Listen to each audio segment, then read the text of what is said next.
So, Delaina, welcome to my YouTube channel. How you feel? I feel amazing. Yeah, can you Right. introduce Yeah. yourself a little bit? Okay. So everyone who's watching, my name is Delaina Miyazaki. I live in Hokkaido, up on the North Island in Sapporo, and I am the voice of Hokkaido announcing the next stop is Sapporo Station. Thank you for riding JR Hokkaido today. Please be careful not to leave any of your belongings behind, etc., etc. So Wow, I get to the do real voice. the real voice. That is me. Sometimes people think I'm just pretending, but it's really me. And I'm so lucky I've gotten to record for probably about half of the major public transportation here in Sapporo and throughout the islands and elsewhere. There are some bigger projects I'm not allowed to talk about. So you might have heard me outside of Hokkaido. You can Wow. guess where. So I also am a singer-songwriter. This is my home studio. 11月11日ポッキーの日の思い出君がくれたキスの香りが or more. And I also am an English teacher at a couple of universities and kindergartens. I do everything. And I also get to be a travel reporter and write articles about traveling in Japan. So that's kind of the Amazing. nutshell version. But yeah. 20 years ago, no Google, no web, no YouTube, you cannot really Mhm. get to know, what is Japan and how did you decide to move to Japan? And then what was the biggest trigger? Okay, I was getting ready to graduate from college and I had studied counseling, which to make a career of, you really have to go like master's level. And I felt like maybe that wasn't the choice for me. And I knew that I wanted to go overseas and volunteer for a year or something. I had been to Russia on a short trip before Mm. college, and it was like wonderful to get out of the country. So I knew I wanted to go somewhere. And somebody came and spoke at my university about working as an English teacher in Hong Kong. And something inside was like, oh, that sounds amazing. I want to go. But Mm-hmm. I could not get in contact with that school or those people. And I was getting close to graduation. So friends of mine in the same class were like, hey, in Sapporo, we have these upperclassmen who graduated before us that are working there. We're planning to go do some work. Delaina, why don't you come to Japan? Japan. Like I had no clue. I wasn't really like excited or sold. It was just like, okay, this is an idea. I don't have any Mm-hmm. other plans. So, okay, Japan. Japan? What is that? What kind of knowledge you had that time about Japan? I knew it was Asia and sumo and sushi and martial arts and Mm, technology being really advanced culture, people really mm, studying hard, being very smart. mm. To Okay, that was the image. so I didn't know.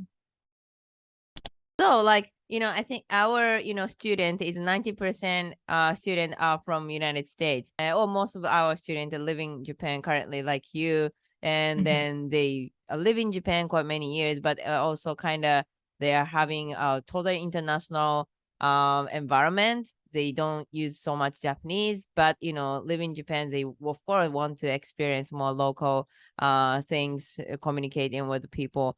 So like you know live in Japan for 20 years. What was the most difficult part these 20 years? I think the most difficult part probably has been feeling isolated at Mm, times. Being a foreigner, I think a lot of people will identify if you have foreign friends from other countries, people mm, move away. mm, Um, Gets to a point where you feel like, can I make new friends? Are they just going to leave again? mm, Sometimes. Being a foreigner in another country, there's going to be hard things. And if you move to Japan expecting um, to maybe like make your best friend with somebody local, mm. you absolutely might find a kindred person Yeah. that has experiences. Anything's possible, but also I think being really open to Mm, just growing yourself. And also the more that you learn to communicate and to speak in a way that expresses your real character and maybe mm, not like that was the thing like when we first met, I'll be really candid. I had no intention of signing up for Japanese lessons right now. Mm-hmm. I was like, I was spying on your Mm-hmm. system because I also want to be producing for my Uh-huh. business and things. Like your marketing Mm-hmm. was so good, annoyingly good. Like it just kept, your face was showing up every day. And I finally clicked on it. Like, I want to see what she's doing right to Mm-hmm. get my attention. Mm-hmm. And I was like, oh, free call? Yeah, okay, sure. I'll find out how they talk on the phone. Oh, Mm-hmm. free Japanese class or trial? Mm-hmm. Like, yeah, okay. Mm-hmm. No plan. I was just gonna be like, thank you, that was great. And because I've been here 21 years, Mm. not to be like too full of myself, but I thought I was gonna blow you away with my Mm. Japanese. Mm. And then you came back and you're just like, oh, I see where you have some issues. And like this, and then going from really formal Japanese to, hey, dude. Mm. And like, I was so moved because that is one thing about living in Japan, that people have this like polite wall Mm. to not offend other people. So I was here for like a month and I only knew like how to say my name and a couple, like I'm from America, and like, oh, your Japanese is so good. Like that Mm. flattery. It's Mm. not helpful. And even when I was trying to like hire a friend of mine to teach me Japanese a few years ago, it was really hard to get that honest correction or Mm. like feedback that's really professional. So I appreciated you and the teachers I've worked with so far. You've trained them really well. First Thank you couple so lessons, much. I seriously like got Mm. choked up and almost like teared up from feeling like I needed this 20 years ago. But I'm so happy now because I am a professional narrator, work professionally in a lot of things, but the way they teach Japanese in most language schools, all the mas, this is really formal. Mm. The textbooks, it's not how people usually really talk. And there's a lot of nuance to it. Mm. And I really want to present my best character and very like sound intelligent. And so for me being able to do that in Japanese with confidence, like even in the short time I've been in the program, I just finished like my first 10 lessons with my sensei. Oh, I love the fact that you chose my first teacher, someone who worked professionally in TV and that Mm. industry, because she was such a perfect match. When we had our first lesson, I got more value out of that free Zoom, Mm. like what we did, than probably any Japanese class I've paid for. It was definitely amazing. And then I wanted to just be like, okay, first lesson tomorrow. Mm. And you actually kind of put the brakes on and advised me to take a little time and plan out what I wanted Mm. to be learning. Because in my case, like a beginning student, when I have beginning students, it's easy in a way because you can start anywhere Mm. and be teaching them, and you've got Yeah. your system that is Mm. really nicely lined out. I've looked at the textbook, and if you're a beginner in Japanese, this style, if you want to speak Japanese and communicate in Japanese and not just read kanji and know the formal textbook for passing tests, I think starting here is like, wish I had the opportunity. It would have saved me some years of frustration. Yeah, yeah, yeah. You had experiencing learning Japanese, of course, by yourself, with some free teacher or some lessons. So can you a little bit share, like before you met us, like what was some common lesson and that you kind of felt like something is a problem? You already said it's mostly Japanese people are not correcting your Japanese, even you are really speaking wrong. I was studying with teachers and using the standard textbook of Mina no Nihongo. That's like the standard Japanese. Yeah. And it got very frustrating because I'm studying this and everything is mas and des, and then in the outside world, nobody's talking that way except very, very formal situations. Yeah. Like 90% of your life is like not using that. And then just a small percent of my life, almost none of it was that style back then. So I think a lot of people, my mother, she studied Japanese for a year, every day listening to language tapes in the car on her drive to work. And she got so frustrated because when she got to meet my family here and everything, nobody talked that way. Mm.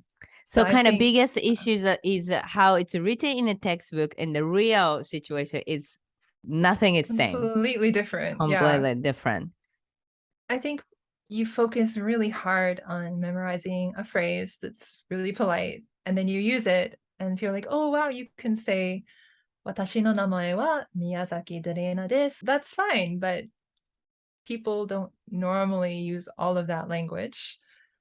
And so you end up, maybe people are talking back to you in that really formal, kind of not normal conversational way. Mm.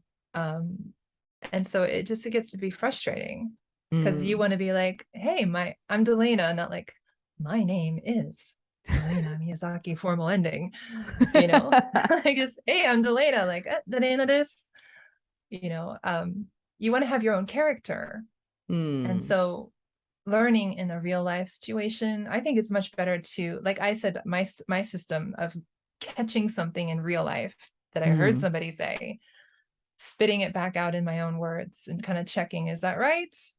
And then I've got a phrase and just building from that in like a really natural way, the same way that kids learn to speak is so important. So you actually excited to learn Japanese, but when you started, you realize this is a lot harder than you imagine. But of course, you really want to be able to speak Japanese. You actually can understand what they are talking. You can join the conversation. You can interact them, and you can actually make friends. You can work with them, and you can easily enjoy the life in Japan.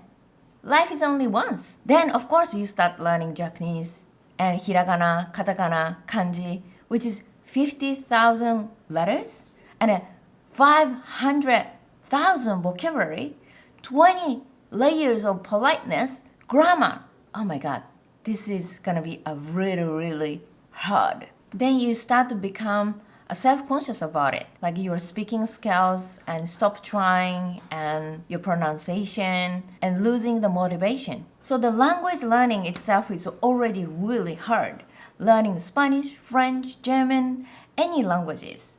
But if you chose Japanese language, which is one of the most difficult language, of course you feel like you're not making progress enough, you start forgetting, and you feel like when you really be able to speak Japanese. But you're not alone. These are really common problems that everybody face it. And textbook and language apps cannot talk to you. So you cannot learn how to hold the conversation, how to carry on the conversation naturally. So maybe do you want to change the learning method so you can make the much faster progress? You can feel easier to start speaking. So in our consultation, you can learn what is the fastest way to learn Japanese. What is a new learning method to actually give you this Japanese speaking skills. So sign up our free consultation now.